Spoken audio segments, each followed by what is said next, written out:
obia oji Yesu Kristo edie no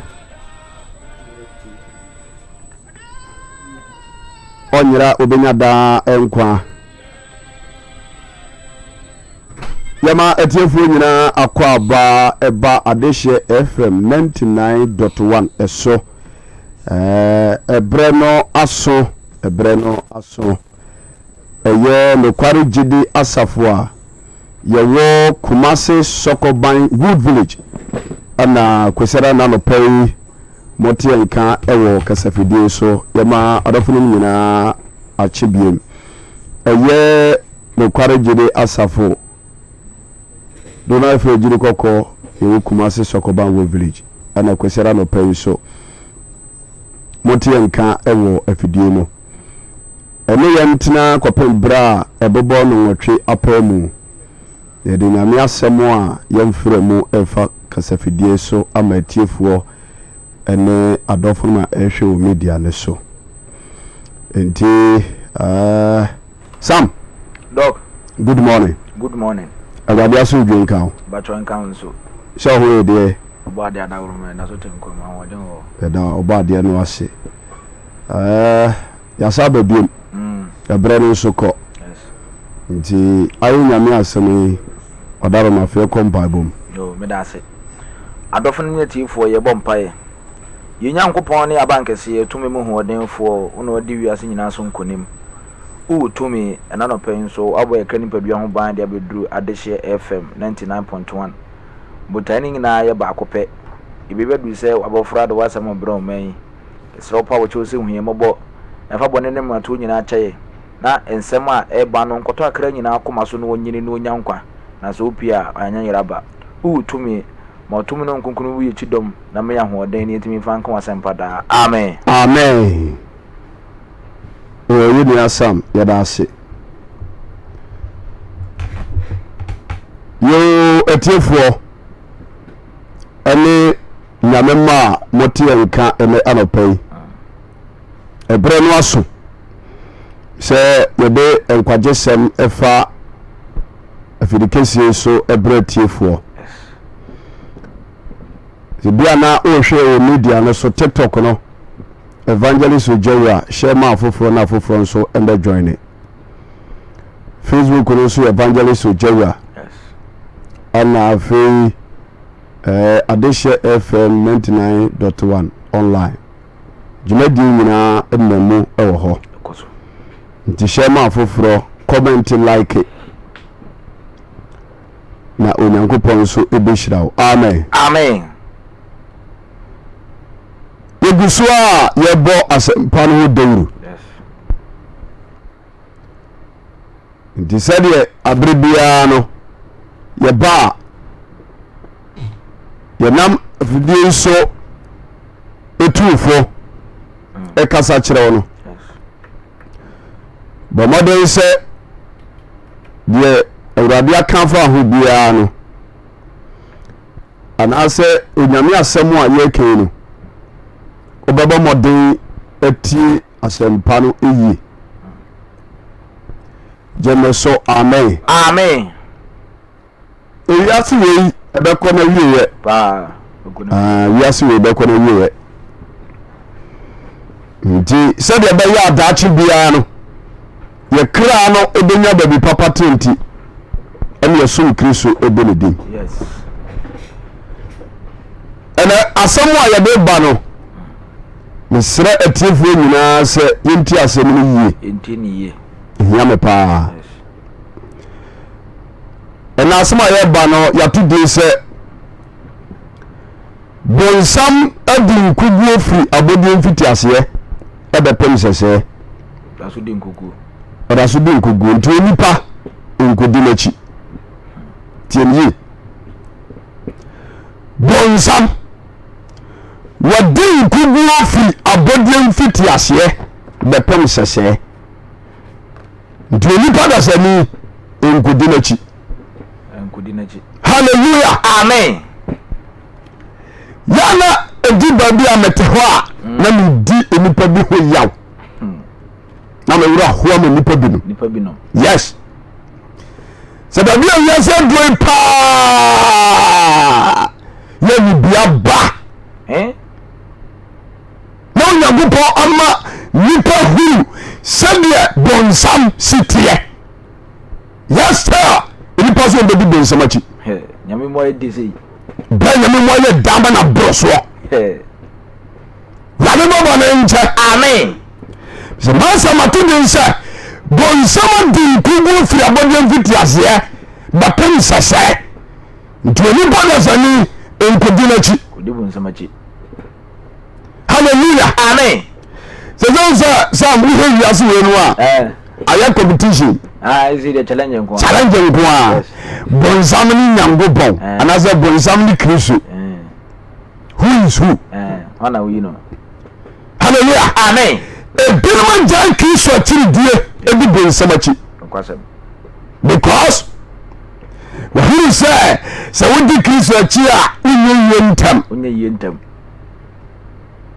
hia dodo nti nyankopɔn kora ni hɔ kristo ni hɔ hallelujah amen nti obi tumi kenkan book huru bi yɛwɔ books bebree a aba wiase tumi kan no adwene yɛ nti wɔte sukuu ntam na ɛsɛ sɛ wɔsua nwoma ne nyankopɔn ma no ɔsoro nyansa nimdeɛ a obɛtumi de aboa ne man so ɔde aseɛ na ɔman no tumi develop na ɛhyɛ nyankopɔn ne nyam no ɔte class mu ɔredi awkward books me na meka kyɛ wo nti ɔwɛni duru baabi a na ɔhohombɔne wura nipadua na tumi na ka kyɛ ne sɛ ewiase kora ne obia ne bɔɔyɛ nyankopɔn bia ni hɔ wane ma meba no nkyɛ wɔ ɛti mo a modedi bonsɛm akyi na moyɛ bonsɛm noma nyinaa no meka kyerɛ ma nɔpa yi sɛ satan no a ɔyɛ mo master no wɔde nkuguo firi abɔdeɛ mfiti aseɛ bɛpem sɛsɛɛ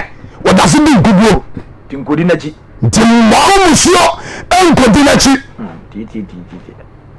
yanka yesu kristo din daa ne nso hɔ a ɛnɛyi yɛbɔ bɔnsam adwuma ho dawuro ɛkyɛn kristo deɛ wohwɛ tv so awerɛ hɔ wɔma mo atwa freemason bebree wɔma mo yɛ alcott yemu visare da be wubom wɔma mo yɛ illuminati hallelujah amen yɛwɔ nipa no wɔ hɔ no a wɔbɛtɛ asase wɔ so wɔno nso kɔ bi asɔre a na wɔte the church of satan wɔte asɔre a ɔdama bɔnsam ɛwɔ america sesie ɛdɔm yɛ gum nyɛ dɔm ketewa church of satan leader no a wɔte saa asɔre no yɛfrɛ no anton sador lavi ɛnɛ wɔwu ɔnte ase ɔkɔ no basaa wame bɔbɔ ne nkyɛ sɛ wontɛ adesɛ ɛfrɛ radio no ho 99.1 ho sɛ wonhwɛ mu media no so a meka kyerɛ wo satan wɔyɛ nipa tamfo nti hwɛyie ana wankɔfɔ no damfoɔ hwɛyie ana wamfa ho nkɔba no wɔmmoa nipa wɔbɔ nso akyire no obi wɔ no mu ase nsanka nyankopɔn di daa yɛnhwɛ sɛdeɛ onyankopɔn kora si bɔɔ bɔnsam aho onyankopɔn na bɔɔ no yes obi na bɔɔ no gyeme so amen nti deɛ ɔbɔɔ no no sɛ menka nkyɛ anɔpɛ sɛ nkɔdi n'akyi wɔyɛ dadafoɔ wɔde nkuguo fra bɔdeɛ mfiti asɛ bɛpem sɛsɛ nsanka yesu kristo di daa Ezekiel chapter 28 verse number 12 to 19 yɛnkɔ Ezekiel chapter 28 verse number 12 watwɔ sae wɔse onipa ba twa Tiro hene ho kwadwom Ezekiel na ɛkɛsa no wɔse twa Tiro ho kwadwom na ka kyerɛ no sɛ sɛ wɔde Onyankopɔn sie nie sɛ wɔde Onyankopɔn sie no wodeɛ wone abɔdeɛ fɛfɛ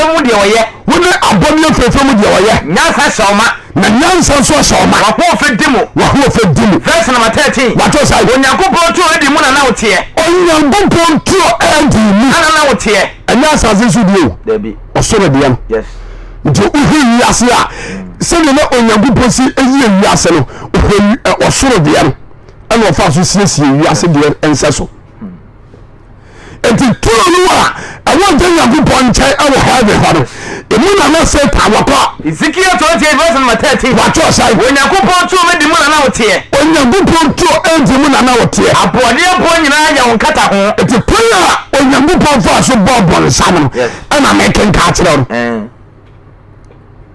mese masa matodi sɛ bɔnsɛm nkunkugu fra bɔdɛ mfiti aseɛ nti onipa da sɛ no nkɔdi n'akyi nhyɛnka ba de bi daa amen kekane nkɔ abɔde abɔ nyinaa ya won kata ho abɔde abɔ ayɛ won kata ho ayɛ Satan kata ho bujanamboɔ akrateboɔ bɔwerɛboɔ sikabereɛboɔ apopobibireboɔ ɛne apopobibireboɔ ɛne ahwehwɛboɔ hoaboɔ nsramaboɔ ne ahamɔboɔ ne sika nti saa aboɔ wei ɛne nneɛma a Onyankopɔn de yɛ Lucifer no na ne boɔten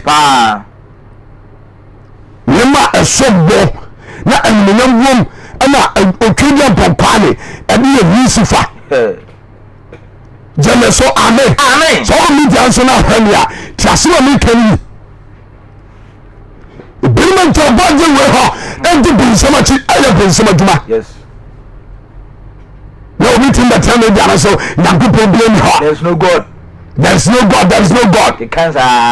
firi baabi na baayɛ sɛ woana wogye ho na woadwe ho daa wobɛ wiase a ɛdaa bɛwuo no na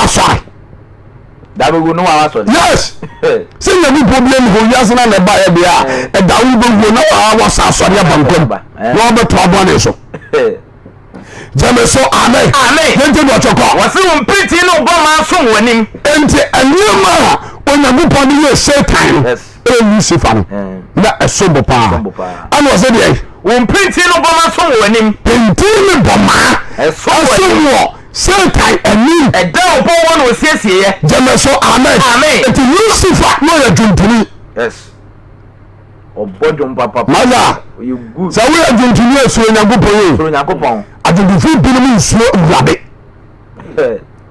ɛyɛ dan na woto twom wotumi kɔ baabi akɔtoto tɛtɛma so wakɔda firi dakam sɛdeɛ ɔbɛyɛ a mentwom bɛheteɛ na ɔn sɛ nnɛ kura no adwontofoɔ no ɔmo nwono koraa no ahiti bim akyɛ koraa 3 months ahiti wom atwam kabakyi dede wom toto gospel ne nwom papa no sɛ wobɛ sɛ osua nwom to a bɔmpa na honkonkron darete wɔ biribiam na monyɛ sɛ montwa no seeking society no amfiri Nyankopɔn no saa tumi no a monsom no wɔde nkogu anada o na ɛyɛ camouflage hallelujah yɛbonsɛm yi nyinaa no ɛyɛ camouflage wɔtwa ewura agu nkontompo no so so ɔte aseɛ ɛna wɔnam naadaa paa so ɛdɛda nnipa bɛsɛne awutie no sɛdeɛ bɛyɛ a wobɛfiri Nyame ho akɔyɛ bɔne nhyɛnka ɔba de bi daa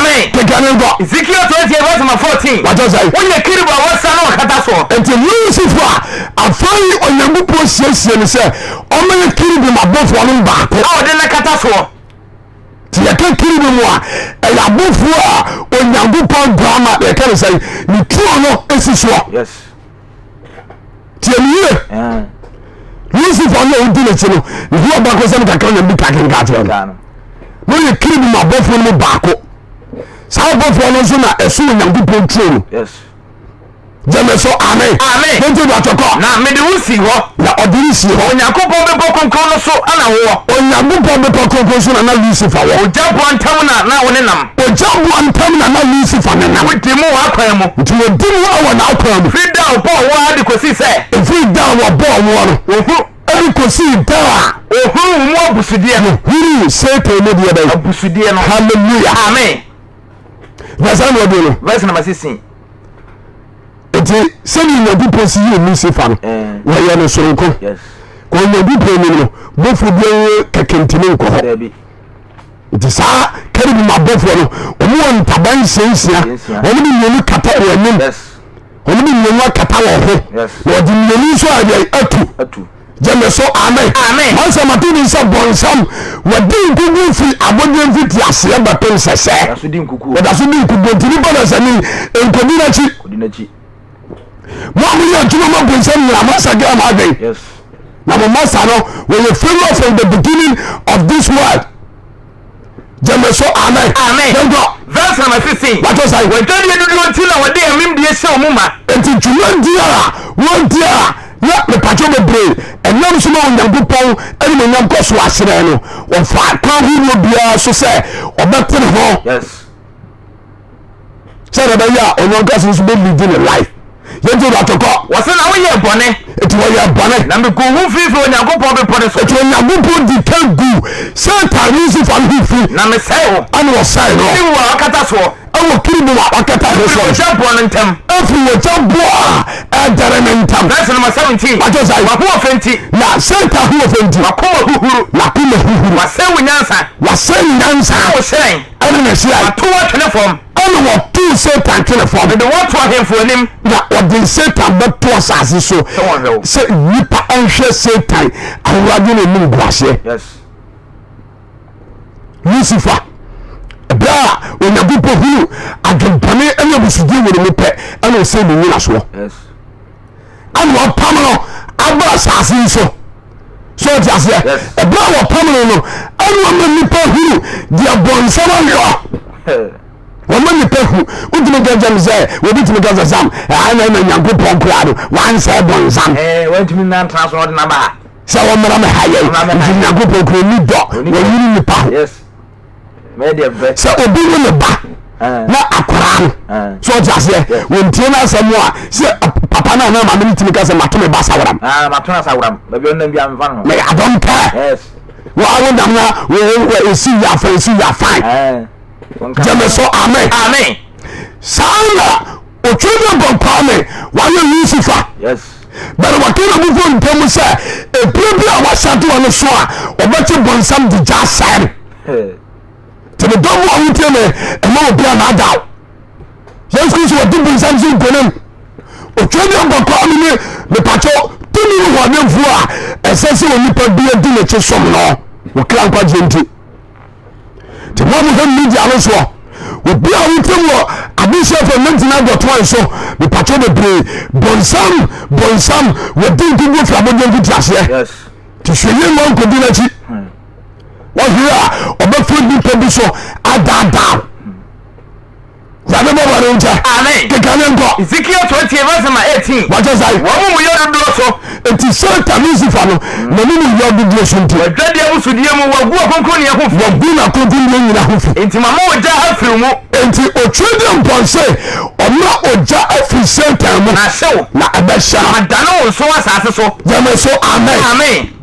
As was stating clear. Stating clear. Bonsam Lucifer no. When you put the Johnny here. Yes. Those all Kamba was there, and not only Jantam. Ujantam. John Wire Fire. Yes. The Christians who are silent, what do you do? Obey Jeffrey Jim. National. Na Abashan or Dano, so as so. Abashi Satan given by. Oh, you name him. I'm you pay you know. It will do what true for what want to do. Now we do and Santiago was saw them. I tell you that also in another cell. Yes, obesel. You go master no obesel. Na master no mu the gym. Na wa ko di na chi ye na djuma no onse. Obesel. The Bible is about yes. Jameso amen. Amen. Abra.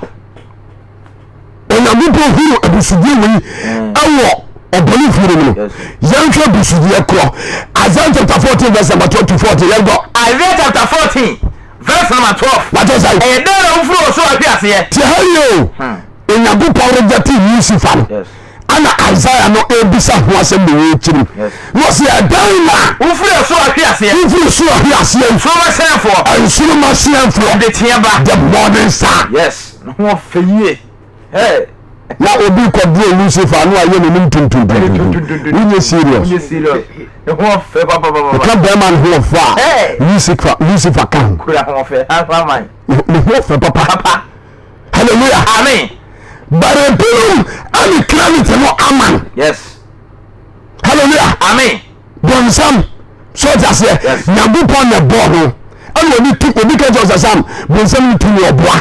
Oboa. I bonsam tumi. Person who tumi. Hallelujah. Amen. Wo tumi so side. Yes. But only tumi a wo di boni pa. There be.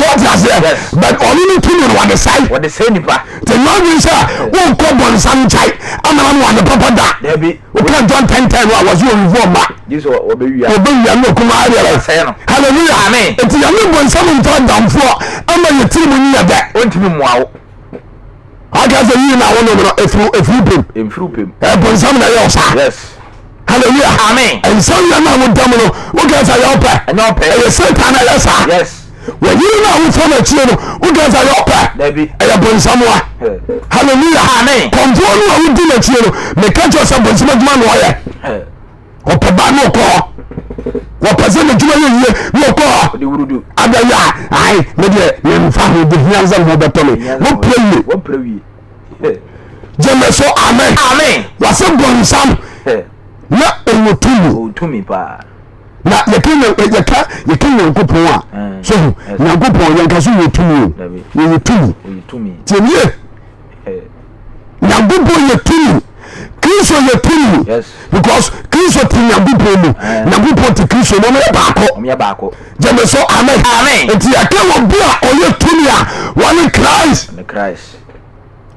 ana bonsam so yetumi enti se yakaso obi yetumi na je say obi na de tumi bia mu obie they say some yetumi na say because yetumi a meme na mama power mama tumi say ko di mansini wo bia faade ya mam peniti yes what tumi amama nkofo ministers it will be pass am am you yes position no ya jeff nsam on the tumi na ma hallelujah amen yanga asante he what go so yana na piao le pato bebre se o se obi wa hena na wo din se mu na on din do tumi tu no o wani mpa mo fu me na ase yes no be fo so tu what you say o tumi je o jama so amen nti ya kansa obi wo tumi a bonsam pa ho ba je ye tumi wa no ne ho sam na na ka ja no wodi bonsam sin kunim dada yes oda so di min kunim yes Shall go about it. Amen. Isaiah chapter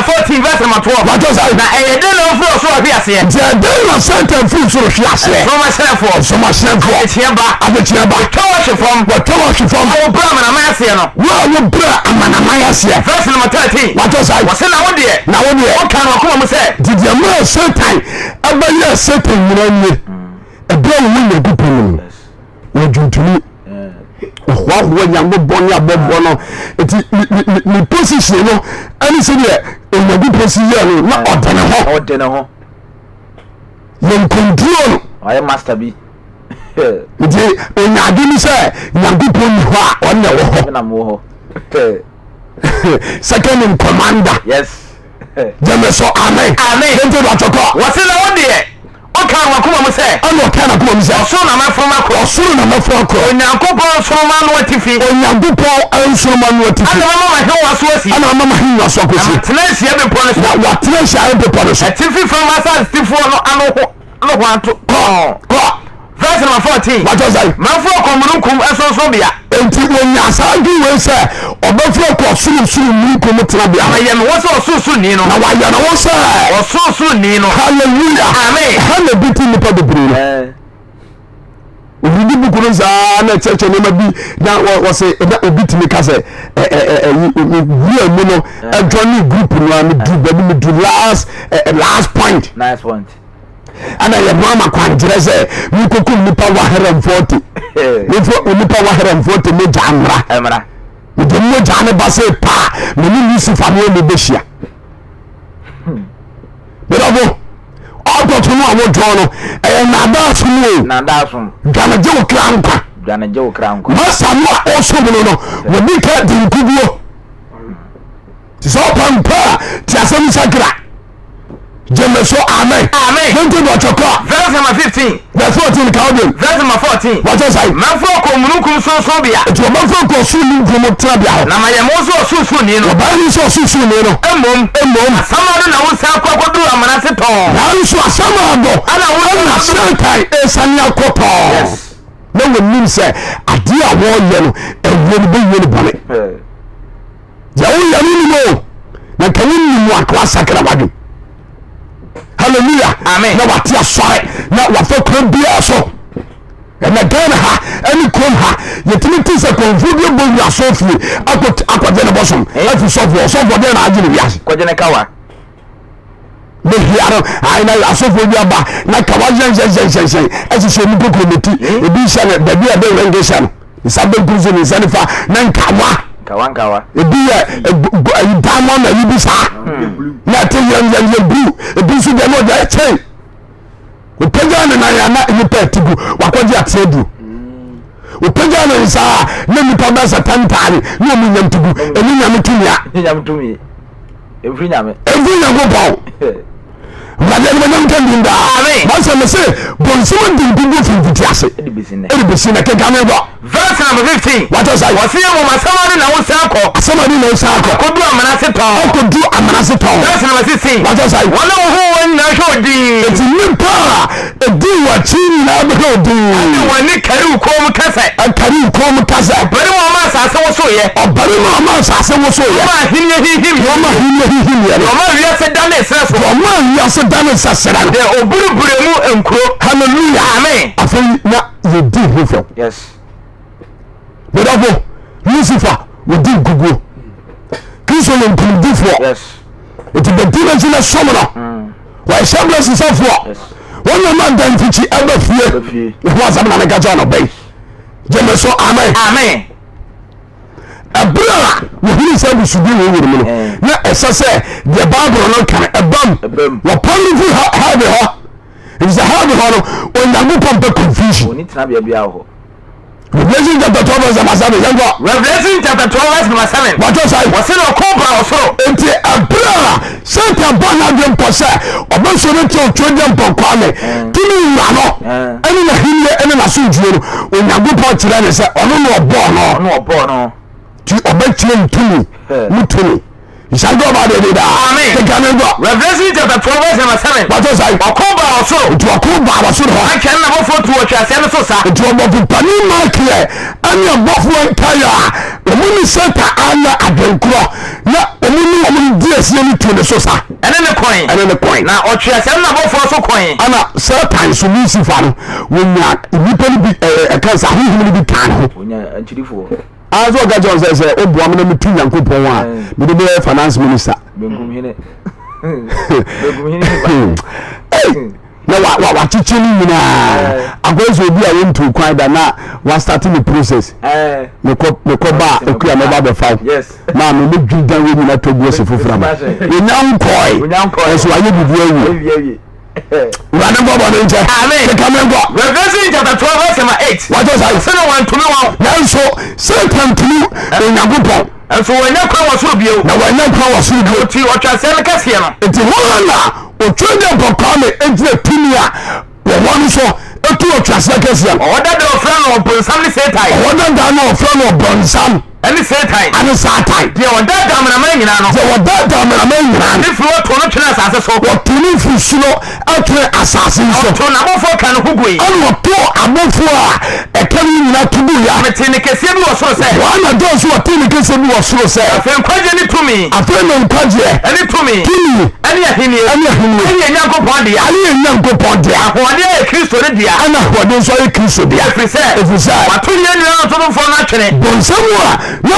ɔsɛki heaven no afei Onyankopɔn pam no afiri hɔ ɔno na ɔtoto yɛ Nyankopɔn no wɔna tutu yɛ Nyankopɔn no awiane anadwo verse number 11 batɔ sae na ɔne ɔnam aguama no mogya so te ha yi o ɛti na mekamfo Kristo amoa nɔpa yi sɔre anɔpa yi wagu yɛka sae ɔni wɔ ɛdi bi mu ka sɛ yɛafrɛ wo sɛ dɛ sɛdeɛ dabi ɔka ne naabɔ ho anafrɛ wo sɛ hwan anɔpa wagu anafra ne boa ana ɔto si bi egu anim saa ana hwɛ hyɛ birim na o kanje wɔpɔ sakra wadwen hallelujah amen yɛ ɔne ɔbosonsom ba Africa wɔnte ase sakra wantia na pai na tumi no a mepakyɛw wɔyɛ tumi hɔdenfoɔ a menka ne ho asɛm sɛ wɔne Onyankopɔn no wɔwɔ tumi kyerɛ tumi biaa wɔyɛ tumi hɔdenfoɔ wɔne bɔ bɔnsam yes gyeme so amen yɛbrɛ sɛnta bi nkwasasɛm no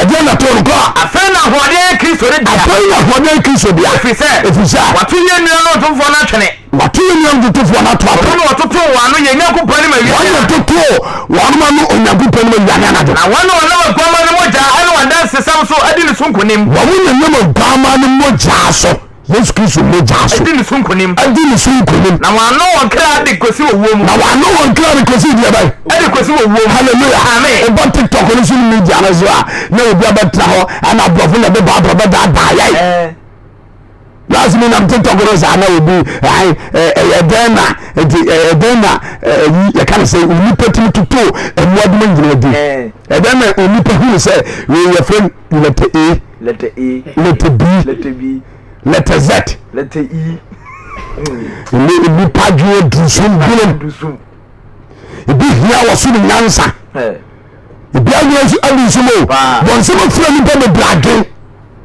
nsanka ɔbɔdeɛ ni amen nti abere a wɔto bɔnsɛm bɔ asase wɔ so no aha no mɛkyɛ sɛ bɔnsɛm a yɛdeɛ bɛyi wɔde nkukuo ne nation mu a ɔbɔ no adwempɔ sɛ nka ɛbɛtumi afɔfrɛ no wayɛ loser ɔfeeli hallelujah amen nipa mmienu ɛɛko ho wotu kwae ɛna nipa mmienu abɛhyia wo so ɔte aseɛ ɛna baako pɛ so wɔtwe no kɔ ɛna baako nso wɔ hia wo ɛna ɔmo mmienu no atwa ɔmo ho na ɔmo kɔ ho ɛna deɛ ɔmo redi mu no wɔde nkuguo patɔ kɔ akɔdi ho akyi yɛde wɔde nkunim na kɔ akɔdi n'akyi deɛ dɛn na medɔfo wotie me na ahwɛ me na mepata woda so di pɛnsɛm akyi abra Yesu ɔdi nkunim bansi yɛ da wase no bibia nim hallelujah amen aduru a wakɔgye a wode akɔsɛ ɔstoɔ mu hɔ no bibia nim ɛna mene pinsie kɔyere nyina to mu kɔyi tugu fasoɔ ni so fasoɔ pia ni so so ɔnsakra a wobɛkɔ gyama kɔsɛ nsanka ɔbade ne daa enti wɔsoro hɔ no Onyankopɔn ɛnɛ bama Yesu Kristo ɔmu di sɛ ta so nkunim ana wɔtoo bɔnsam ɛbɛtena asase so ɛberɛ a wɔba asase so no ana ɔyɛ n'adwene sɛ asase so deɛ ɔbɛyɛ champion ɛsɛ bɔnsam yɛ nkuguo nie nkugu no kyɛ onipa bɛsɛni hallelujah amen Matthew chapter 4 verse number 1 rasɛm bi hɔ ma no Matthew chapter 4 verse number 1 ɛberɛ a bɔnsam bɛfa asase so nomum na enipa ɛyɛ bɔne no ɛna Onyankopɔn sɛ bɔnsam bɛkyerɛ nyansa nti yɛsoma nyankasa medɔba amanaba pɛ sɛ mema ɔte asɛ sɛ Kristo kora Yesu Kristo ɛwɔ tumi kyɛw ne ba no yes Yesu ɔyɛ tumi wura ana bɔnsam so wɔ tumi hallelujah amen nti saa na ɛte adi a mama Christ aba na ɔbɛkyɛw sɛ you are a powerless spirit gyeme so amen sɛ bɔ Yesu Kristo baeɛ no ɛsiane sɛ ɔyɛ tumi wura nti ɔdi bɔnsam so nkurom wɔ asase so Matthew chapter 4 verse number 1 Matthew chapter 4 verse number 1 wɔtɔ sae ɛna honhom no de Yesu kɔɔ sɛ nsɛ bɔnsam kɔsɔ ne nti ɔmbɔnduro ɛde Yesu Kristo kɔɔ ɛsiane sɛ bɔnsam ɛnkɔsɔ ne nhwɛ na wɔti mmɔnda da aduana awiane anatɔ yɛhwɛ who is who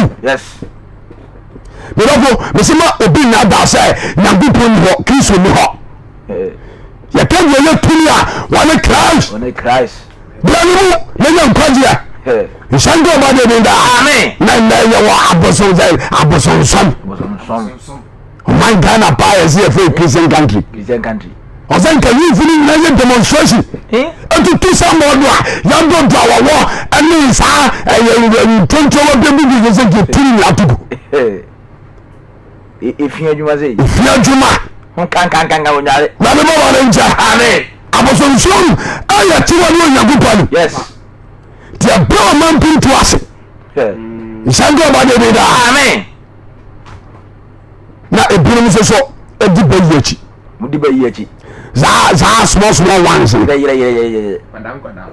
akyi saa wayɛ bayi saa firi nkura bɛm de anyini obi bayi adi 5,000 years ɛka kyerɛ wo abayɛ a wɔsi soɔ agya wotie mi a woyɛ da bɔnsam yɛ wotie busuam na wosɛ nipa daakye meka kyerɛ sɛ deɛ wɔne tumi na wura mu a wodidi bɔne no wɔde nkukuo to mpa saka wɔgye no pai ɛna na du hwɛ baabi a wokɔɛ wotuma kɔ Belgium akɔkuru wɔ bi asaba ɔtena praeɛ so wode sa bɔ nsie ma awee wade bɔbɔne nkyɛ hwɛ akwanhyia a wɔahyehyɛ no apan so se ni pomu jan hwem mpuni nanom se le ba ya position na open with spiritual no nsa beka ni sabeti mi aka bayihima kwa ne baba ne nje amen na obi nso ono so no ono so ye samanfrefo ai o fresh saman ye mi ji ho o fresh saman ebi nso di nsifo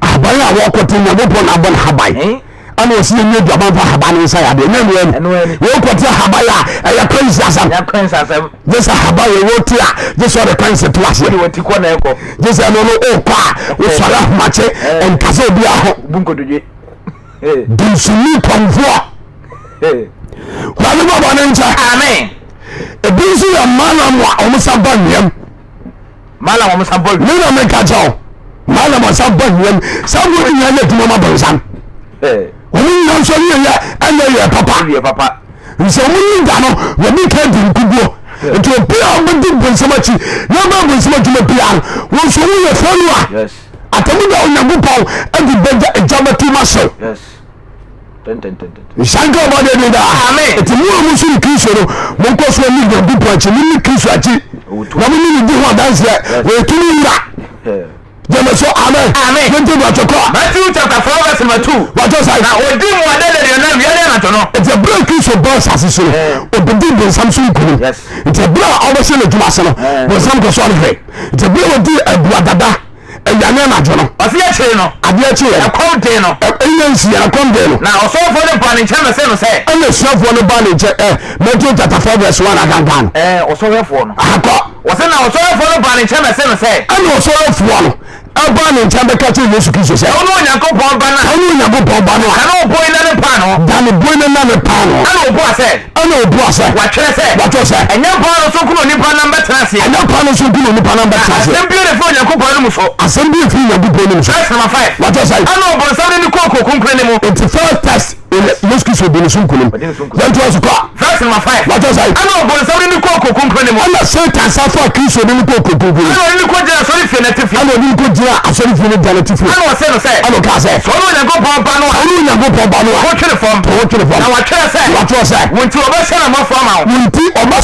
se abofu ama obo so won nsem na obo so nsem amfa na mpem bo tekababo ana Yesu se no se ana Yesu Kristo ka se wa twere bi o se so wa Onyankopon hwe so wa ni Onyankopon hwe obo se fa ne bi o de ne ko ya to so ni wodi ne sunkunim na bonsam ni se bonsam wo na onim Kristo so oni na wo so ho yes enti oba asase so obefa nipa honam ade nante ti obi nipa ne de eni so bitima konka Christ ura no no oni so oni wo tuni ura no odi agoro jeme so amen the simple simon tinkugu fi abode bi jase ntimpa yana juma Zango Kristo bi da amen tazo ma ngo verse number 8 what just like na oponsan for the building ne ko bi botting team to fa ni building ni ko bi botting team so o chele wiase ahimye nyina ano tire no ewiase ahimye nyina mo ni munyam eni mo ni munyam ano se no se ano ka che se Yesu Kristo se so ba ko to asore me so ba ko to asore me ankam de yenu nyina ba ma hallelujah amen ko to asore me am de yenu nyina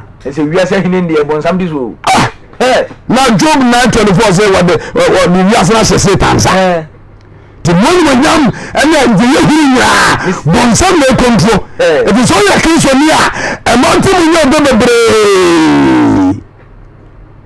ai na be gi jom grano me hotire me ana hwahwai wo japade ni asase so wo de heaven hallelujah amen those who buy one sifie wa yebi bia wa asase we so one sifie ba yan hunamu ntaya de bia ade a wo di gina so di gidi pa ye moja no ho what the bath for there say when you bam bia wuti boni mu bia bra me nchen no mu tanen taw kwasem na you obesia emani jeme so amen nti ro choko ano bonsan fa no ko bi botting team to Sunday yes so ko bi botting team so se no wiase ahimye nyina ne mo ni munyam ano ti ni yes ahimye ni mo ni munyam ano se no se ano ka je ni se wo ko to asore me wo ko to asore me akam de yenu nyina ba ma yenu nyina ba ma Matthew chapter 4 verse number 10 what just like ano Yesu se no se ano Yesu ka je free wo Satan wa twere se na wa twere se ko to sori wa no ndako po to sori wa de nyan ko po ko na somo no no ku to na somo bonsan ja no ho nti bra Lucifer edi nkuguo pa ojane ho oja Kristo ho ahwe abofo ba som no na osoro abofo akongonfo ba ya ba som Yesu aba som Yesu Kristo yes bonsam jazama owura bonsam ya ga tuni awale Christ na for man baby ani na me brother awira amwa hallelujah amen the two one tell me Mr. Yesu Kristo what this center so kodem yes ti bedina si no mo asundue yes Isaka Yesu so de da amen center every so ban wane ahonibani bi ne ban awmoni sawo ahonibani no so Yesu Kristo de mo sun kunim Matthew chapter 8 verse 28 yagwa Matthew chapter 8 verse 28 wato sai wase na odu soja no ho no it's a big Kristo bi so yire djuma ene okudu asuo agade no ho a gele da fo asase so yes verse number 28 no wato sai ni papa no bi awmoni wo so ebi aboda no besia no so nipa mienu bi a awmoni wo so na yese yesi we na yetimi no nipa ne na go be bra ho bani titiri mu yes na obi a ho bani titiri mu bia so woni no usa Satan tini tini yes te mo mo tini saro me kafa te mo wadi ma no pai Isanga Yesu so dinda amen woni na yiri wan kase woni wo yiri na te woni so ye bebo nsam wow ye bebo nsam woni wo yiri da na wa dane wo wo eh hwe do ba na fo ye wane mo wane nje amen na ebinum susu didi ya kan say sikabufu achi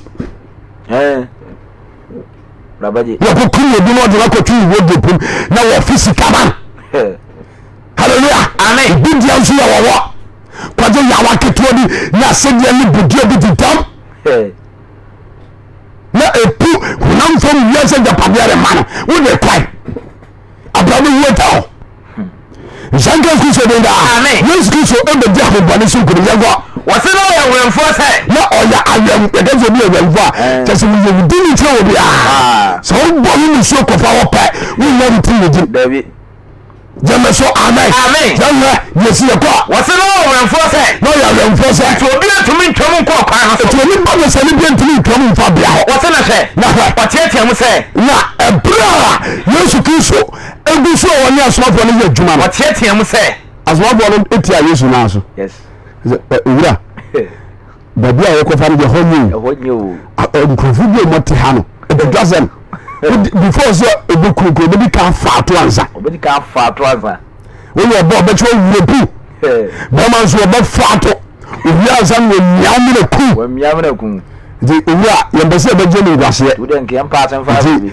yam fa no ho hallelujah amen ana nipa bi so ho a ezeze le mutimi kwaje Yesu Kristo timi kwaje o mo kwa ku kan sem pa ne kire o yes tine twa so mo fa ho yes e je na si yakwa Matthew chapter 8 verse number 20 wase na hwe watiatia mu se nti abra ahombane no a etini pani hu Christ no watiatia mu se watiatia mu sa edie ne no woyo wo wase ma ahombane no ka yes edie ma odie ane ne woyo ana ye ni wo yo onyankopon ba onyankopon ba hallelujah amen we see nyankopon ba bia ni ho na ebere say Yesu Kristo ye ordinary person na bisuna wo he ana obetra se no ware wo ma wade nzo mo enchal amen wade nzo mo ne enchal amen Zanka mo de dinda amen bese Lucifer wo ye ndugu ni fa bo bi diase yes to ni bada sani enkodunachi Zanka Yesu Kristo dinda amen wa ma mpini mo trepa no ho nyame na ase kama ene wo fiki som edi kan say konfuachi na otuhire na ye problem na tra ko tuntum so a wasemia mia no wa kai say nsase de da ho obenye bi twaton no ja dachi nkwaje obenye ato baby obi ana kana na ye preacher ene wo ubisile awo konfo bia so yeso breaking so what hallelujah amen na wo wa semblance safo minimo bia wo ya konfo a ena wo ba di Yesu Kristo adi a oba sampano dem wo zira safo no ya menche na wo ti sala oba abaya kama redi ni boni aya wo wa awurade mo nyam ka da amen se kikamengo verse number 29 wato sai wasena hwe na hwe watetia mu se watetia mu se ebia ne no wo yo edeba de ne no wo yo onyankopon ba pa so betete yansana ebre ne duana wuti da ahobane ne ka yes wasikizo oba asase so se betete yansana ebre ne duana betete yansana ebre ne duana na sa ahobane ko nim se wiase e be sai aba bonsama hu na wiye bonsam ani ahobane adutum se wiase wei aba sai brother edeba de na klebiem sister no pai ni bisa se edeba de na oya fa okra kwaje ho mo di wiase achi abante timo profiti anu na do anopai utika mo muteli ahukofie fenu wakoda asanza bele ko tibra ko bana na di eti so en pasore na we film akohie hine ntifuo uti ababwa enkwaje ni obiamu di Yesu Kristo yes masa na me kaje ono we wiase kundifuo jemeso amen amen wose ahobane ne se oba so betete ye ansana wiase we no brene duana ansana wiase we brene duana amane na kan ahobane na confirm ye go verse number 30 wato sai na so na mprekoko kese bi didi wachiki na mprekoko kese bi didi wo enche he baby na ahomane ne sere no se afeni mo pa Yesu Kristo chao o sere no o mo sere tu Yesu Kristo tu wiura na ya kan wa samre jira no badini water yes na omwa na o bre Shanka Kristo benda amen na wo adiri bia so na ti Kristo na se no so ye ma basa wona bo san kwa do betu tintem na o ti nyame na se se din kwasa sama o fi prayer bin se me adama ya gra o bi ko to atene small ti sa wo nyame adwuma fra den papa ne kuma pam na ye adwuma no na ye ko tanku ko mba bin ko di bane there nyame tuwa de yes Shango bale munda amen kikanyengo Matthew chapter 8 verse 31 wajo sai na amane ne se no se ana ho mane ne pa Kristo chawse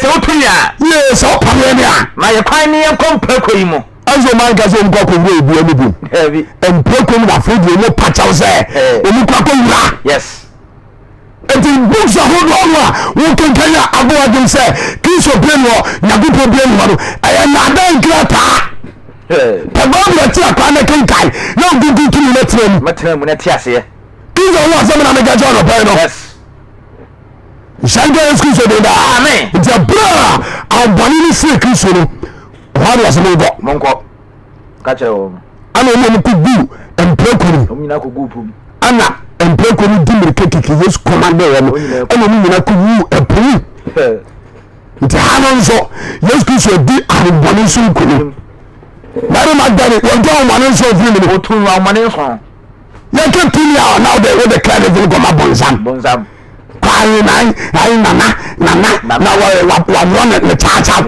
kwa so go mba so do ro mbabo onko bonga asoya so no ta cha go abante me bo woni ahifisia no ko ha ntoma no yina mu mbabo won ti aso dem won ti mbabo so na be mpai umu ade iso kizo unsoro na mama ni otoforum tumi ro american wa samro we tumi wa dem fuo yes wa the Christ badini di satan ni mo bi odi mo de pa o mo ajanya etena obeda unka won tani akwa jame so amen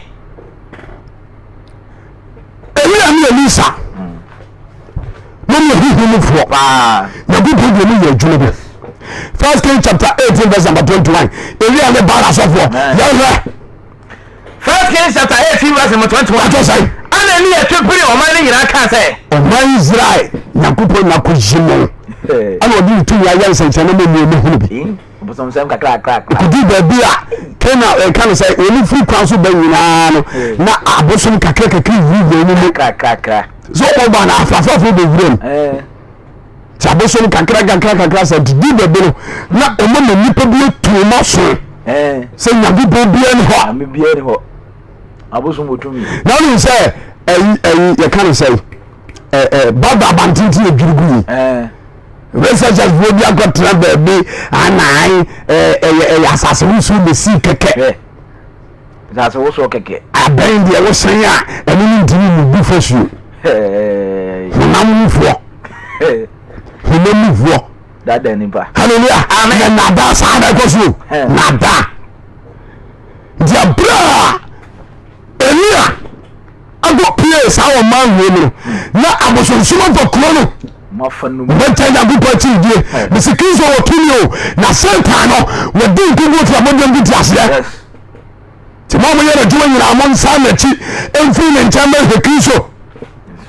Jameso amen. Amen to choko. Ana ni etupiri o mani nyina nchamba ka sai. Ti ni etupiri o mani nyina nchamba ka jon sai. Da be na mai himsem yenu ntama ko. Da be na mai himsem yenu ntama ko si. Na wari no Onyankopon a. Sa why? Awurade ne Onyankopon. Awurade ne Onyankopon a. Woni nachi. Woni nachi. Sa banso a. Sa banso a. Woni nachi. Woni nachi. Na oman no amu asem biara. Na oman no esanse omakuma asem ntino. Oman ka asem biara. Yeto do atoko. Verse number 22. Wacho sai. Ana ni akache oman ne sai. Ana ni akache oman ne bi sai. Me die. Me ko na me ne Awurade difo a waka. Me ko no Awurade Nyankopon difo a waka. Na ba difo de. Na bɔɔla difo de. Wɔyɛ mmarima ahannan aduonum. Wɔyɛ mmarima ahannan aduonum. 450. Ɛne nipa baako bɛ kɔmpiti. Misi Nyankopɔn yɛ tumi o. Jesu ɔka sɛ wɔnyɛ. Na wɔde n'ani ne hɔ bɔ nsɛm dii. Wɔahyɛ biribi ato hɔ. Ɛso a wɔso wɔbɛsɛ bɔ nsɛm ɛne abɔfo ɛka ne ho.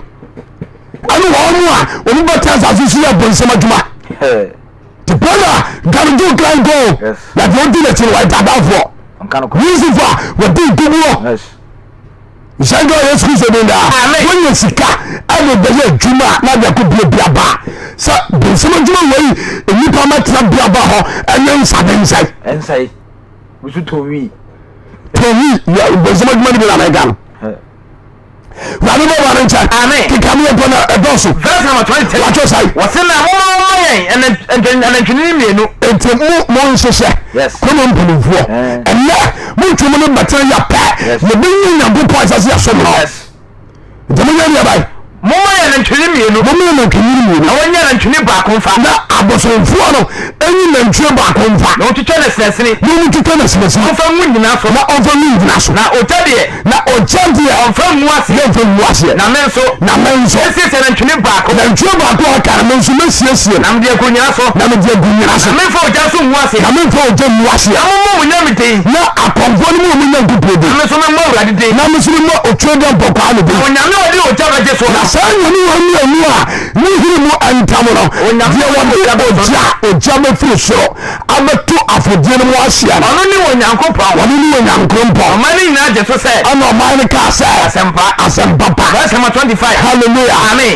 Na akɔmfo no mu nso bɛtumi akyante ama ne nsɛnkyerɛnneɛ yɛ bodo no nim saa ɛgya bɛba. Kiri. Masa deɛ wodi n'akyi no ɛmmoa wo. Ɛmmoa wo. Ebi di kɔmfo akyi ama ne wɔ kuro. Hallelujah. Amen. Bɛsɛ polisi di nkugu fura bɔ de bi ase yɛnkɔ. Verse number 25. Wàtò sáyé. Wàtò sɛ. Ɛna ni yɛ kɛtɛ bɔ adiifoɔ no sɛ. Ɛna ni yɛ kɛtɛ bɔ adiifoɔ no sɛ. Mo nyɛ nantwini baako nfa. Ni yàtɛ ɔkɔ. Na mo nsiesie ne kane. Na mo deɛ. Mo dɔɔso. Na mo nya me den. Na wɔgya deɛ mo mfa mu ase. Na wɔgya deɛ mo mfa mu ase. Ɔfa nantwini ɔde maa wɔn no. Ɛna wɔfa nantwini a ɔde maa wɔn. Wɔsiesie. Wɔbɔ adiifoɔ no pa kɔsi a wɔgyina sɛ. Ti ha yi o. Ɛwɔ na kɔnfoɔ no hyɛ sɛ ɔmo bɔ baadi. Ɔbɔ ne diifoɔ no pa. Fira no pa. Ɛkɔsi a wɔgyina sɛ. Ɛkɔsi awiyasɛ. Baagye yɛn so. Awante ne bia. Nanso wante ne bia. Obiara so anye so. Na obiara so anye so. Ohwehwɛ twa afɔrebukyia yɛ no ho hyia. Afɔri na apɔm no mu yɛ den.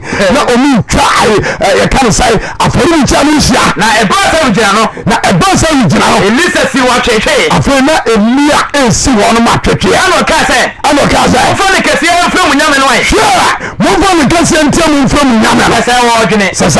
Anaasɛ wɔfrɛ di. Anaasɛ ɔnam kwan so. Anaasɛ bia ɔnam kwan so. Bia wada. Medɔfo a wotie me mesɛ bonsima ntintingo fa bɔde bi te aseɛ. Nano na kɔmfuo bi ɛkɔm media no so ne dɛm. Nano mede bɛyɛ me TikTok yɛka sɛ Facebook WhatsApp status. Wɔkɔm saa ɛna akɔm no ɛwɔ so no na ɔtena se by force. Wɔtena sisi a na ihu nyere gu abɔnten. Na nkurɔfoɔ bi ewu. Ne ngu aseɛ. Ngbasa bɔtɔɔ. Yade mo bone nche. Amen. Kika ba mo nengo. Verse number 28. What you say? Na odi ne kase tietiem. Eti wode ne kase tietiem. Na odi nkante. No odi nkante. Ene mpira bo ho akam. Sede wa mane tie no. Jeme so amen. Amen. Sede wa mane tie no. Wode nkante. Ene mpira. Ene apia. Abo bo ho akam. Eti wo mu shase se wo mu ni sika etwetwe omo ho. Sede ba ya mu jame fu mu aba na mo abosom na tie. Yes. Na zuni resi ye. Wosi se moja ku won so. Wosi se moja ku won so. Awitire twa mo no. Na ebra awitire twa mo no. Okomi kosi se. Okomi ya kosi se. Ekwaduane afore bo preso. Enya ejo no se bu. Wantini biara. Enso anyame ba. Wantini biara. Hallelujah. Amen. Efisa otwode bokwa ne on the bobble sam. Yes. No obi ni sa wosi ni kwa obibia mu. Mr. Music or dadafo. The larger there, what was the bansi, what was the tuni be, and I didn't say to one. So, Diabra, you never go home, or no, Tunia, a kitan in your papa, and your papa. I know they want one. You pay him, you pay some, let me tell you the day. You can't be one mafia one. Can't be one mafia one. I, hey, Mama, Namitu, you bet you to me almost. Ropa utumi ne fakọ try obi na mutumi wuru e be bia befa overfa jeme so amen nti do atoko wasi na obi anya wanso na obi anya wanso na obi anso antie wa that's number 30 what was I ana ni akache o manu nyina sai ana ni akache o manu nyina sai muntwempere o manu nyina twempere sisi awade afọ buchi abubo ana sisi awade afọ buchi abubo Elia tase abodu mieno na Elia tase abodu mieno a ejiro ma Israel fo so no na odi aboni sisi afori buchi a ana odi aboni sisi afori buchi a wadi timu o twa e ka bedi aba o go susu ade me no afori buchi a wo hia e kama o me go na matari 3 wato sai na wo se nyina no ana sisi nyina na o twitwa na twini na sensini ana o twitwa aboa no mo sensini bi na no so ka sai ana ka sai mo fa suo en hye hina nan mama afai mu fa suo enu ade mu mama na mo ma hwe mu hye afode nyina no so na mo hwe ensuo enu afode nyina so verse number 30 hallelujah amen the pastor sam ensuo se bi dumja yeah ensuo no Elia fire no spiritually na onyango pa ye the petrol why na petrol hallelujah amen se me kamu Yesu Kristo amu na pa hey wonder you tunu ra no yes ọmọrin yìí ni sẹ ẹna nsoso yìí ni ẹna kọsa yìí ọmọ àwọn ọmọ ẹna kọsa máa yẹ. ẹnso ni mìíràn. èmi àkọfà bọ̀ mẹ́ka sẹ petro. petro ni wọn kọfà wa. mọ̀ ọ́n kọsẹ́ ní nsuo mìíràn. nípa ni mu nsẹ́m ká. hallelujah amen. ẹni ní sí ẹ̀kọ́. ẹ̀tọ́ afọwọ́tọ̀ sẹ́. wàtọ́ sáyé. mo fún nsuo ti sẹ́ hinna náà máa ma. mo fún nsuo ti sẹ́ hinna náà máa ma. mo wọ́n fi wọ́n ṣe akọ́dìẹ ní. mo mú nsuo ní òjì a máa ṣiṣẹ́ náà sọ. mo kà sẹ́. ẹnì ọ̀ka sẹ́. mo nyẹ bío. na mo nsa yẹ sáyé bío. wọ́sá yẹ bío. mo kà sẹ́. àfẹ́ ní ìjà náà fẹ́ sẹ́ twọ́. mo ma ní nyẹ mpẹrẹsà. na mo ma ní nyẹ mpẹrẹsà. mo ma ní nyẹ mpẹrẹsà. wọ́n sẹ́ sẹ́ obi tiẹ̀ kurasi náà ọkọ̀ fún mi nsuo atọ̀ na wɔkɔ dotom akotu twagya ɛnsɔ ɔbɛ so a ɛnsɔ eti Elia mu ɔmo di nsuo ni gu so saa mpɛnsa eti ɛho nyinaa yɛ tɔɔtɔɔ yɛrɛ de si yɛ. verse number 35 wàtò sáyé. na nsuo no fofa afɔrebukyia no ho hyia yi. kɔ na ɛka no nso. ɛsɛ nsuo ma. verse number 36 wàtò sáyé. na afɔrebɔbere no mu no. na ɛbrɛ a afɔrebɔbere di nsuo a. odinfo ni atwepini. wɔka sɛ. ɛna ɔka sɛ. awurade. abraham yɛ sɛ kini sɛ ɛnyɛ kɔ. abraham ɛne Isaac ɛne Jacob nyankopɔn. ɛnam wɔn huru sɛ. ɛnyɛ ma ɔman nyina huru sɛ. wɔne wɔ nyankopɔn Israel mu. wɔne wɔ nyankopɔn wɔ ɔman Israel mu. na mene wakoa. wɔasɛm so na mayɛ adeɛ nyinaa. wɔasɛm so ana meti saa na mɔwei. nti awurade gyem so. sɛdeɛ bɛyɛ a ɔman no bɛhuru sɛ wɔne wɔ tuadiampɔ a ɛsɛ sɛ yɛdi wɔkyire. yes. Elia yɛ puwua ne ɔman no huru sɛ Kristo ne wɔ nyankopɔn. yes. wotini di a wɔnyera. yes. tìmí dɔnku a wotí mɛrɛ nɔpa yi dodo ehwɛ ni omi gya ne so no garanti tó Yesu Kristo ti akɔ ye. bonsam da so di nkubu. bonsam da so di nkubu kika ne ngɔ. 1 Kings chapter 18 verse number 37. wɔtɔ sɛ. wɔti tɛmɛ so. jɛmɛ so. awurade jɛmɛ so. ɔman yi hu sɛ. ɔman yi hu sɛ. ɔwɔ awurade. wɔn ni awurade. wɔn ni Onyankopɔn. wɔn ni hu Onyankopɔn. àwọn so wɔn akoma asan akyi aba. na wɔn ni hu mu a wɔn akoma bɛ sɛ wɔn akyi aba kɔ. ɛna afɔdeɛ no. ɛne nyina no. aboɔ ne dɔteɛ no. na na awi nsuo a ɛwɔ ɛka no mu nyinaa. na omani nyina huru ye no wani butu fam hallelujah amen enti abra Elia etia mu fie Kristo pa wodi oja bai wodi oja fie so ya dia bai aba shi ateja tese enyama afotwa no yes wa ana okomande ye di for na so for what would kuom nyina woni 450 amiri wa ana wa hiro hanyo omi nyina asasa yes yankum safo na Elia kan say won chire ba di for mo bia mo fi jeme so amen eti Elia kum safo no nyina me se bosimo di gugu fi abego fi diase di ni bora se ni godi na chi yes hallelujah amen esansa Yesu Kristo adi Yesu sin kunum adi Satan na hoboni sin kunum ntino wadum ne dia abudi nyina so Philippians chapter 2 verse 5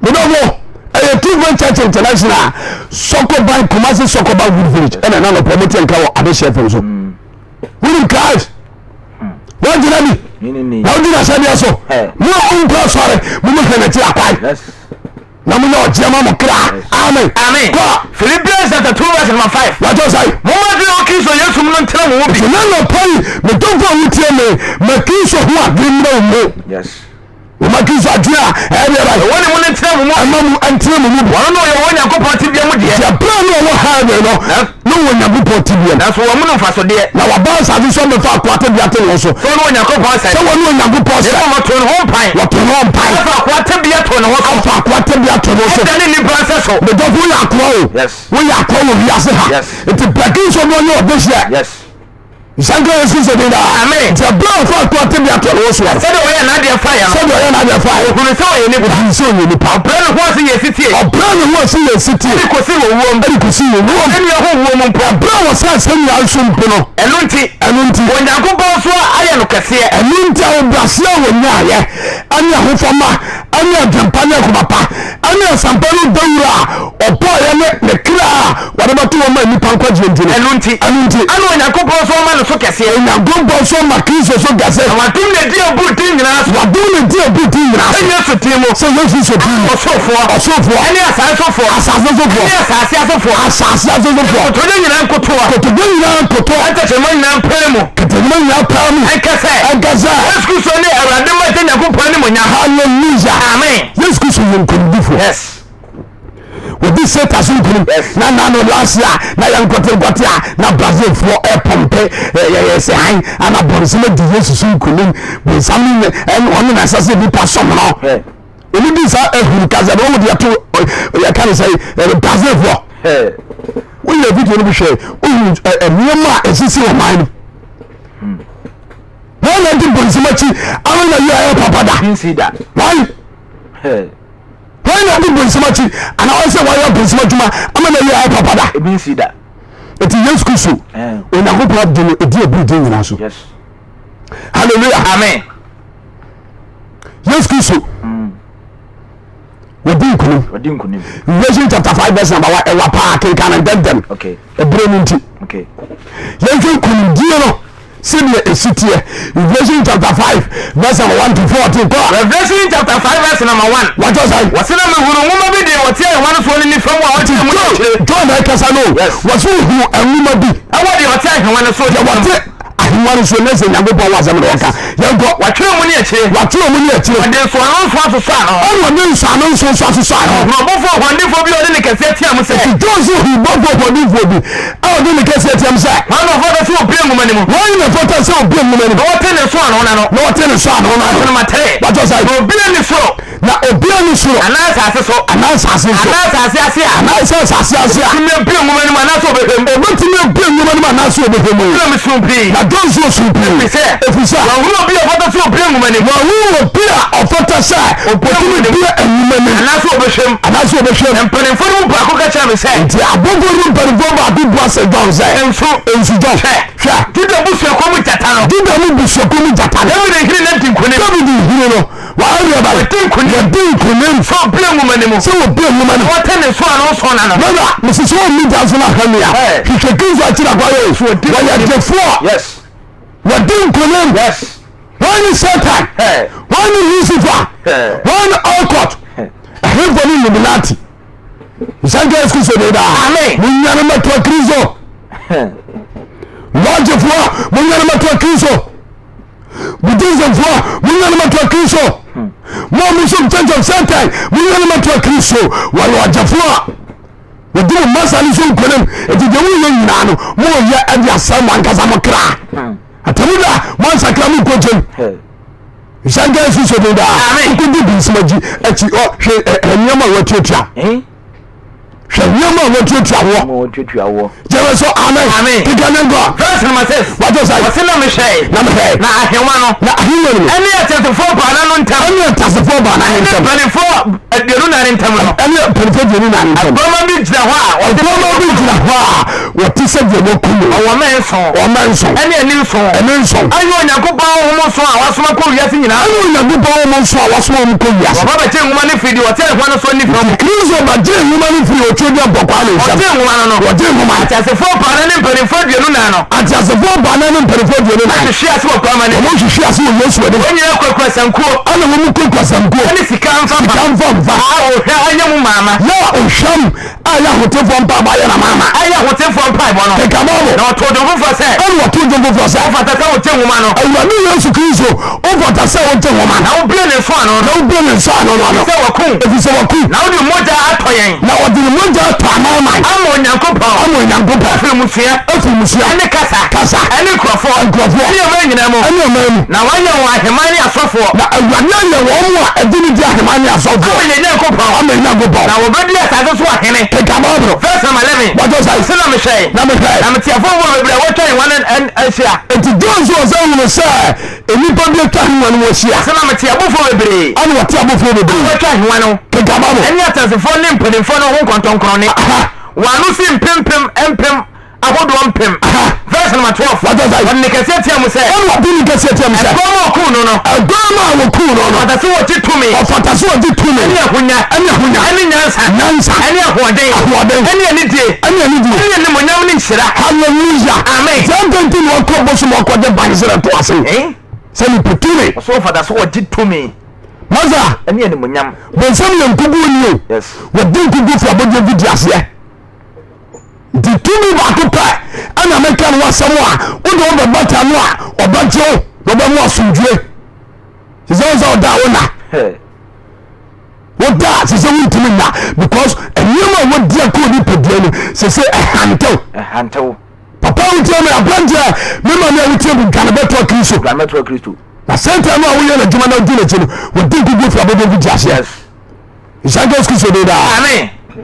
So obi aba Kristo mu a ewade man tumi obane tumi John chapter 1 verse number 12 ewade man tumi a ubetimi de bibu Samson kunum John chapter 1 verse number 12 ya kan go na wana wati ni dini wana wati di ye no titi ayo yes enti asampa ya kan sa wonjidi na usakira free abonsabu ni madiem na bodi Yesu Kristo dia wana wati di ye no wana wati ni dini ya wana wati ni dini ya wana wati ni dini ya wana watumi sa wana watumi sa wana nyankopon wana onyankopon ma wala se we haba we bo so ba na se we nyankopon ba wana wati dini ya oma watumi sa wana nyankopon ba yes it is all being nyankopon ba wi a ese se wutimi edi Kristo ho adanse udin ho adanse yes the advance deal no ana tumi ni ye paye yes not what the Samson kuru the Yesu so ko aba kan wazem Mark chapter 16 verse number 15 yango the king of war mu pekini je the Samson and now friend wa ko transfer them now they say kai perform me table Samson wa do design tikala onyango Mark chapter 16 verse number 15. What does I? Now I say one say. Munko lesi nyanko kan sampano. Enti amami Yesu so tumero e wa sampano. Yes. Enti adomu mo manji Yesu so die. Mon sha samu sampano dawro. Na bani ko so yase. Abra bani ko so na bon samso na kwan e di bani. Nisasa badambo eni nyama go mo sha se o mo ba sampano dawro e ma Yesu so tumero kwan ka bon sam die. Jameso amen. Amen. Jasani onema as Kristo fo ne ka. Moko yase nyina ko ka sampa no. Moko yase ko ka sampa. E bo de nyina. Enche yipa nyina. Ya wachidie. Na so bi Yesu Kristo dia. O bona so no. O bona so. Obaje no nkwa. Obaje no nkwa. Ade oni nie no. Na obi a wani Kristo ni. Bulu fo. Obabu fo. Na senchani bedi wona obaje die na chi. Na ensanchani bedi wona obaje Yesu Kristo die adi achi. Mitemo. Betu ahomane. Bakasa kasa foforo. Bakasa foforo. Obama woso. Aso ono oduboni. Aso ono oduboni bempo. Hallelujah. Amen. Tinsampa ya tefu Yesu kan. Awani na gupa di tumi amaye. Yes. Ti yare da so oba ye buki so tuma wa yare no beto ayira. E won sama go yare fo so. Won sama go yare fo so. Won ya one day. Hallelujah. Amen. E bro bi kan kan say kenetia. Ya da 17 for call da me ku preach ye. Ada 17. We need 24 for. Dabi. Papa de come back na telephone de masa. Don't go there. Uti atiko de besiso. Yes. Yes. Ada 17 for ya ku preach. Divan ko ne preach. Yes. Ana mai bi twam, ana bi kasa jen say o ma ne am paye man. Ndi oba hello. Ana ye peni ba ko odi fo leja. No mo hono say fireman. Empire man. And I'm saying, yeah, a different time was in the night. We could keep push. But I said, the brim, the way right, the man who ran a home. It didn't do quite. We are making a bass as a marango. Let's see what you did. Chris was say, so be a young for the empire. Now, a summer and pitchy can was something. To me was something. The man empire man. Bob man to be trunk and keep push. Okudi ma fa me number man me dey obi fele ja number man to gudu ya no frɛ was so for na bi pensam me tika mu ya mi se me na be hono ma di pens bi ebi me gudu ya me na no me wa tome wonderful Jesus. Hallelujah. Amen. It is all the hawa so just awa bro bomu a fa nhwe Kristo tira kwai to na mo ba Kristo Kristo zini baby as a commandant of our wood village. Kristo Church International. Yes. Yes, Kristo abesime ka ho. It is a yemi atoro we feel odi for the batch so prophet or so for the batch. And we claim na di nyam suro. Yes. And we tell you about the book Kristo bi. Eye dwuma no. And then you do no ahotia. And tell na kwaso. Yes. To our down so from the Kristo na ase. Na won deliver. When you go for the Kristo who dance here. Ke gaba won go. E to so na tro say. What you say? Wose no won sama go yare fo so. Then some go yare fo. Ho ba ye one day. Na fei. Ewade Yesu ne won kasa akiri no. Hallelujah. Amen. Enti okay. Ni breniti na metwitwa so. Ko tam na so yi. O so fofofo dem. So just here. Enti wo kai Luke chapter 1 verse 10 en ka ho. Jesus Kristo esma somafo. Yes. O so ho no. Mo ko en obi di nkunim. Enti wo kai Luke chapter 10 verse 17 nko. Luke 10:17. Luke chapter 10 verse number 17. What you say? Na aduaso mi ori sa de ni je sa be ka say. Ya bra Yesu so suma asma vuaro. Aduaso mi ori sa de ni je be ka say. Awurade udinti. Awoni popra won say won ho ase amaye. On se Peter nom. Anya so for ni Jesus Christ di ye. No mo nanti Christ asem no akoba samparo bendu. Tu mi no so ba won jai. Eti tu mi no ba won jai. Was it your right? Awurade udinti. Awoni popra won ho ase. Awurade okay, o say awone ba de right. Apre won ho ase amaye. Se ho di na be ensanjire ni. Wadi. Asma won say Awurade udinti. Awone abro ho ase. God. In the name of God. The catch of God or Bonsamu. God. Where you angel of Satan. And then God. Also the kind of guide. After I saw the money, only we said bluffing no more slide. And you have been doing no neighbor. The kind of agile. Yes. Amen. Let's do something good. Yes. But some of good money and community. Amen. God. Verse number 18. What does that? I'm not going to say. Satan. So what's up with one problem? And the next quarter small one say. Satan not just you. You feel so hard about it. I feel to say you now. A small one. Hey. You book is a deal. Satan not get up for so I don't know it. You come on to someone or pay. Yes. But you I am so for behind Canada. I saw you behind your papa. How do you get your Black True Church International? No news. So come on, Wood Village. You know what, dear? The Shanghai School do that. Amen.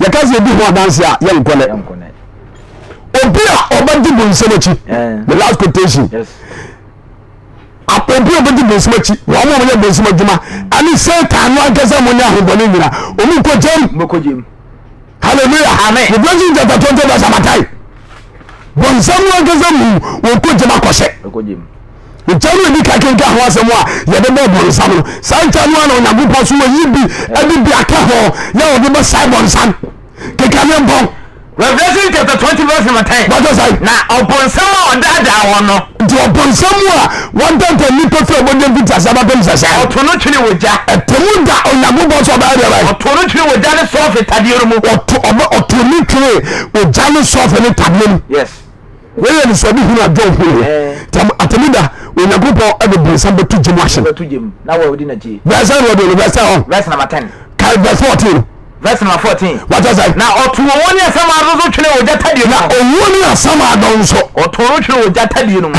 atemu da owoni asama adon so so ebofo be yedwe nti saa woni nyina obeto ma tu jemu ahye ko wo prenu no na obiara wo hu se odi na se nkwa mo manim na obiara wo hu se wodi na se nkwa mo manim otono twene wogya tadie no otono twene wogya tadie no wani wo prenu yes eto kenkan Jude chapter 1 verse number 6 ya wasi abufu bi nso ho a woni wodi a onyagopo ndi chen yes atiti omo di omasie ama paache atemuda so of the saboni nyine ku bi jam gu afiase melofo encourage me ba ko pe kiso mi da wo yes ba jini ni no ma bi bon se mo di gu fra mo di vita sa ba pem sese enti tuanama na ekani free na chi na okra ne nyankwa jama wo amen amen ye ba ni amanka se ye da wase ye hye woni munyam wona makoma mi ahunu se bunsam bia ni tumi etwase di onyankopon achi ti ko so amu ahode ne wonkonkon bu ye chi dom na me ahode ne ka ya dom nti amen amen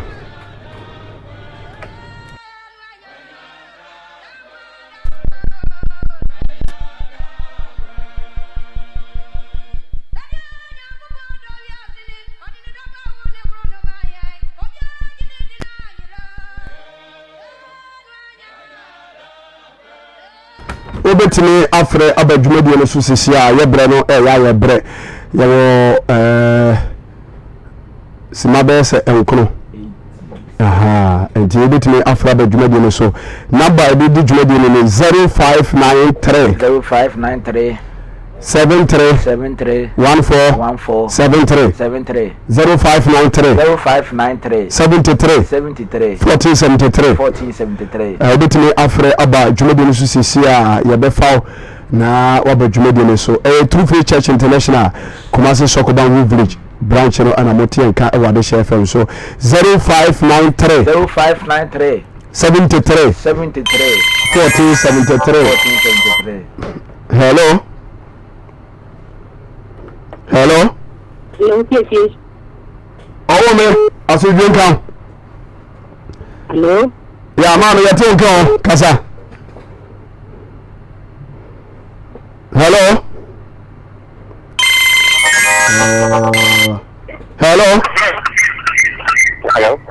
Esa bacho otie nka we bacho de be dia kasa fi we bacho aja yintie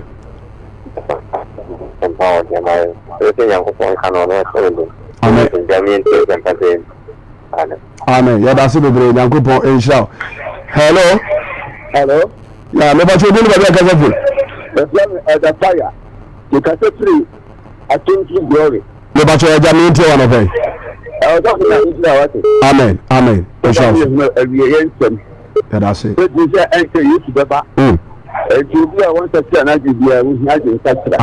amen the what say what do you but ten ya brabo ampa it is a na yesu apie wo pia wo ti emire tie no wono na abone ko be ko nyan no wono na ten ne fo so be ko ti so bi ye Kristo ni na se abrabo nya eni nyame asem o so ko dia man yi ye sa che wa gi amen ti o ke ka di se mo o ti se mere bantem ampa na mikura makatia ye do bibiara ampa ye di wura sitie ampa ana kan kan na wiye nso o se krona chi no ana mi huna jama mofo udufo akromfo am Robert fo ho no mu nyina wo ti emre na di se Kristo for your bobra pa. Amen. Na yetimi twi akra ma Yesu. Amen. Na oti asase so na de wo skendi wo so nkwa sori a. Hweye. Hwe na nsan sikapo a yewu. Nwa pa. Na me da bia na me ka me se. Ni Nyankopɔn aka na ebebam. Apa. Ekrise obi wa dan bro sa dan wo twi agiri egu. Hwe edan asemu esi America. Ene London ni Germany num gadan ye bugu. Hwe o de kwan. Asase no se ne dia. Ejo sidai no penti na de hwehwe no to tight ya. Funu. Anokwe yadase eja Nyankopɔn sha bebre yadase yamfa ofoforo hello ya mama pacho ni babi akasefe ma studio amino idini babi akasefe kasafi yabe pacho mama ntewe na kaya ma sita mami ate Vincent, and we are cooking, and we are idea for heaven, and we baby are a TV for no Mama, yes, Yadase, Yankopon, Asia, Ubitime, Afre, Abaso, 0593 73 14 73. Hello, Ome. Hello.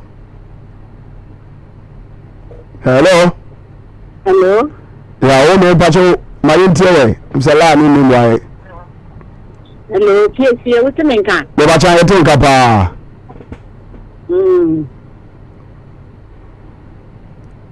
Mama pacho kasa. Okay. Yo kiesi nadie. Mama yahu nipa yegyina bia. Ati. Nade oyeden ya obeba. We do a cancellation kunim. They say ada senye hu say yesu Onyankopɔn ono na tumi ye ne dia. Ono na tumi ono bobo nsam. Yedi na chi a obunsam ye nyam so obukuya no asɛ yɛn. Se ye koka no ho izenu. No.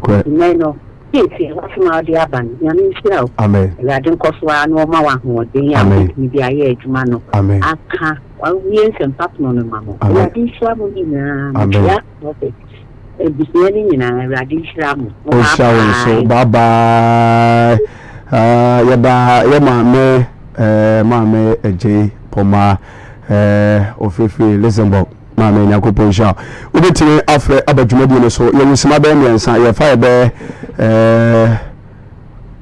2 course bi ubetime afre abadwumadi so no 02059 0593 73 14 73 0593 73 14 73 Sam afre for no bi nya MI ye bra no so aye bra ka 3 minutes enti yemfa ye kira kwan no entudwa le pacho bebre jumadi a yedi salvation a enkwaje emre na nokuru ni se o he ye kira kwan a ye Kumase Sokoban Wood Village Kumase Sokoban Wood Village Bola Junction the whole Kumase Sokoban Wood Village na ba ko pe enu asem na make Kumase Sokoban Wood Village Bola Junction ndi e ba tiefo nyina se da bia wutie ye firi ye adofo no ma mo hwe media no so nyina Nyankopɔn hyira no se wo pese oni e be ya sori ya ukue da bia eye yempa boda ukue da bia eye mpa boda kese ye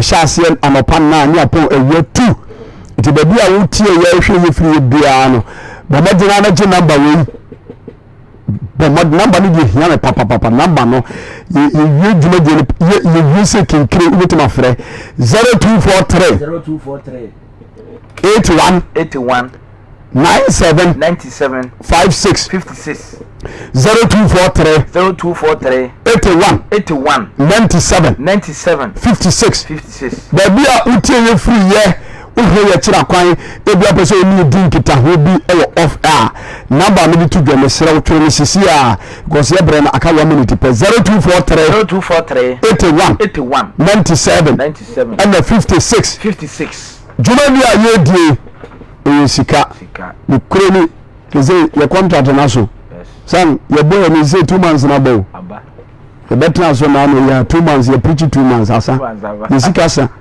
the selective for and adofuma ehwe media no so nyina number na be 2 Ghana 0243 81 97 56 bomodna na esim discover so na to asempa no so ise nyagobo ya no ochire numere 8 to 9 ye ba asan ise na otwese ne motehia na jese ye nyesika mutua etam ya wo sem na meka no sa no le wura ho papa ensem a nam komu a eba no enso yesika asa ntie pa mo chew etiefuo na mi adwuma de ho ya eboaw okra nkwa je ne bia no na nsi ejapade wo so ne bia ni tinipa yira the number of the 2 Ghana 0243 81 97 56 ubetimi afre number no abetua time na mai obeto bia 1 year one sign we bo nya de nti dina na bia to dwa no we send e dia de ba no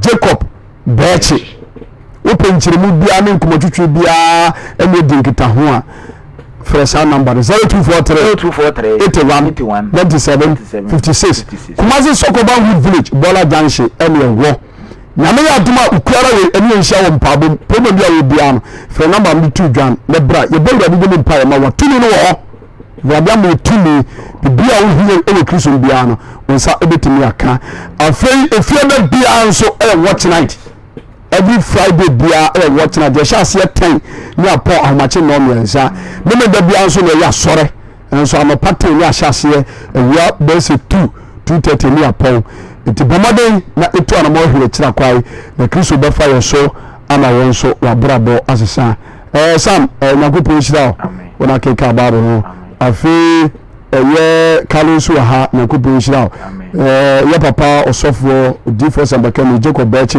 nyagopo hira na no pe we mama bata Bechi nyagopo hira Sokoban Wood Village safoma nyina na no pe ye chia nyagopo hira mo emu sambaka fu nyina no Ewurade hira no Kristo ya tomo a okira anyimere 8 to 9 pm wo afidie so yakramo